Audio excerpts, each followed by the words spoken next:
IPS Amitabh दास थोड़े से सनकी, थोड़े से बदमिजाजी, आप जो उपनाम देना चाहते हैं उनको दे सकते हैं।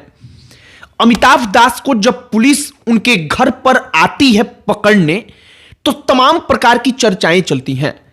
अमिताभ दास के बारे में जितना मैंने समझा है वो पूर्व आईपीएस तो हैं, लेकिन शायद मानसिक तौर पर वो ठीक नहीं है और साल 2018 में इसी प्रकार से अनफिट बताते हुए सरकार ने उनको जबरन रिटायर कर दिया था। हम अमिताभ दास के बारे में पढ़ रहे थे तो मुझे शबनम कांड के बारे में पता चला। शबनम कांड जो अमिताभ दास से जुड़ता है।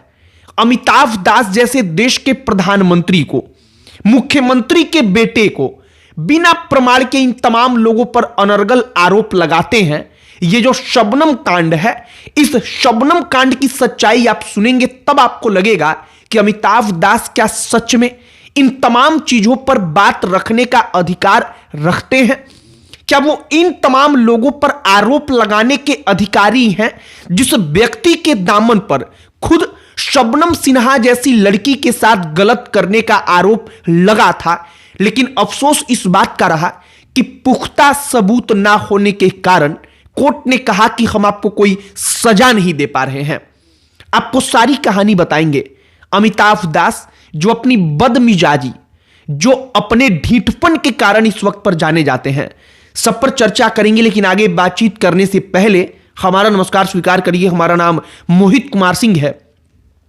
एक कहावत कही जाती है कि जो प्रतिष्ठित आदमी होता है वो प्रतिष्ठित आदमी बदतमीज व्यक्ति से डर कर दूर नहीं होता, बल्कि इसलिए दूर हो जाता है क्योंकि उसको मालूम है कि अगर बदतमीज के पास हम जाएंगे तो इससे मेरी प्रतिष्ठा को नुकसान पहुंचेगा। अमिताभ दास वही हैं।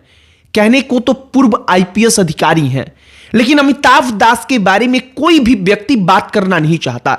इसका कारण है कि अमिताभ दास भले जब रहे हो एसपी तब रहे हो, लेकिन आज के समय में उनको 1 मिनट का भी वक्त नहीं लगता। चाहे वो देश के प्रधानमंत्री हो, चाहे वो किसी राज्य के मुख्यमंत्री हो, चाहे वो किसी भी पद पर बैठा व्यक्ति हो, अगर किसी प्रकार का आभासी आरोप उसके ऊपर लगाना हो तब।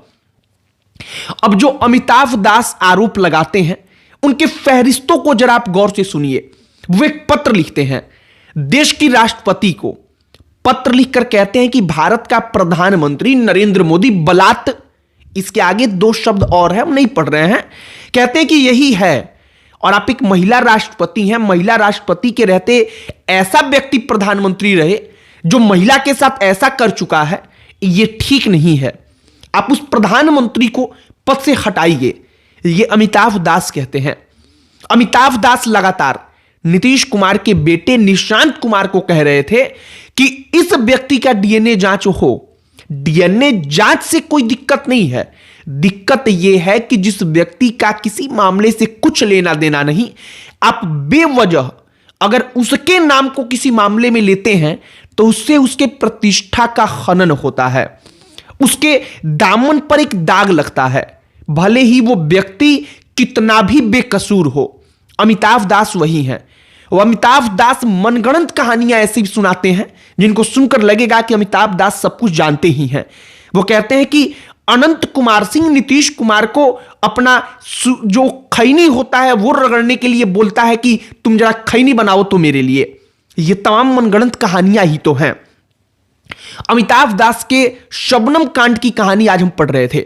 शबनम सिन्हा नाम की एक लड़की जो पूर्व आईपीएस की बेटी रहती है, उस शबनम सिन्हा ने आरोप लगाया कि 8 से 9 साल तक इस अमिताभ दास नाम के व्यक्ति ने हमारा फायदा उठाया, हमारे साथ रिश्ता बनाया, इस बात के वादे के साथ कि मैं तुमसे शादी करूंगा, और 8 से 9 साल बीत जाने के बाद यह व्यक्ति आज मुकर चुका है, यह शादी नहीं कर रहा है। अमिताभ दास उस शबनम सिन्हा जो कहती है उसके मुताबिक वादा करते हैं, उसका फायदा उठाते हैं और वो शादी नहीं करते।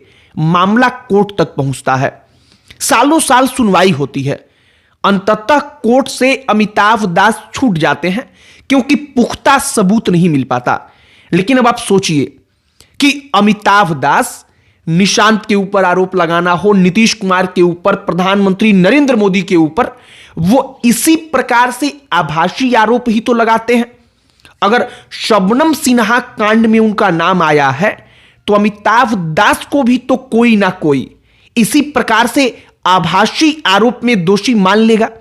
और अमिताभ दास जैसे दूसरों को मानते हैं, ऐसे उनको भी दोषी मान लेना चाहिए कि शबनम सिन्हा के साथ उन्होंने कुछ ना कुछ गलत किया ही किया है।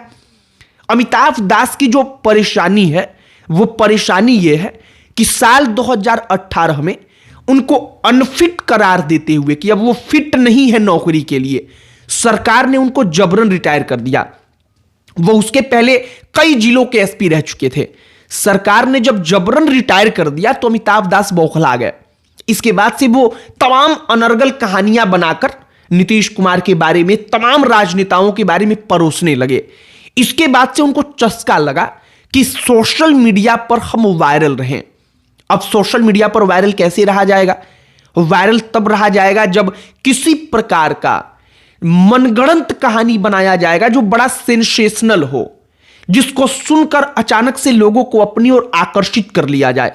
और अमिताभ दास इसी प्रकार की कहानियों को परोसने लगे।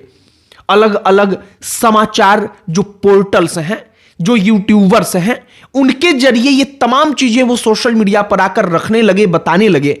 और कहते कहते वो नीतीश कुमार के साथ ऐसा बर्ताव करने लगे, मतलब उनका नाम लेकर के मुख्यमंत्री से ऐसे बातचीत किया करते थे वो मुख्यमंत्री के बारे में जैसे मुख्यमंत्री उनके घर का कोई छोटा लड़का हो। वो प्रधानमंत्री के बारे में ऐसी बात करते जैसे प्रधानमंत्री उनका कोई छोटा बच्चा हो। वो इस प्रकार से बातचीत करने लगे थे। बाकी अमिताभ दास के साथ जो हो रहा है, आगे जो होगा, वो गलत है, सही है, हम इस पर कोई फैसला नहीं देते। लेकिन अमिताभ दास जो कर रहे थे वो वाकई में ठीक नहीं था। कोई भी व्यक्ति जो इस प्रकार का अतिवाद करे, जिसको खुद भी नहीं मालूम कि वो क्या बोल रहा है, और वो बोलते बोलते कौन कौन से आरोप किस व्यक्ति पर गढ़ देता है, लगा देता है, ऐसे व्यक्ति का वाकई में पब्लिक प्लेटफॉर्म पर आकर के ऐसे बोलना खतरनाक हो सकता है। यह केवल भ्रामकता फैलाने के लिए नहीं, बल्कि भ्रामकता के साथ साथ अमिताभ दास जो बोलते हैं उसका असर उससे भी गहरा होता है। और फिलहाल अमिताभ दास के नाम के आगे पूर्व आईपीएस लग जाता है। इसका मतलब कि जब जनता उनकी बात को सुनती है तो पूर्व आईपीएस के नजरिए से देखती है, आईपीएस वाली फील के साथ देखती है। और इसीलिए शायद अमिताभ दास को अपना गंभीरता, अपने आप को सही तरीके से कैसे पेश किया जाए, इस पर ध्यान देना चाहिए था। बाकी जो सब कुछ हुआ, शबनम सिन्हा का कांड क्या था, हमने सब कुछ आपको बताया है। आपकी प्रतिक्रिया इस पर क्या है, कमेंट बॉक्स में लिखकर बताइएगा। इस वीडियो को यहीं पर समाप्त करते हैं। अंत में हमारा परिचय, हमारा नाम मोहित कुमार सिंह है। बहुत बहुत धन्यवाद।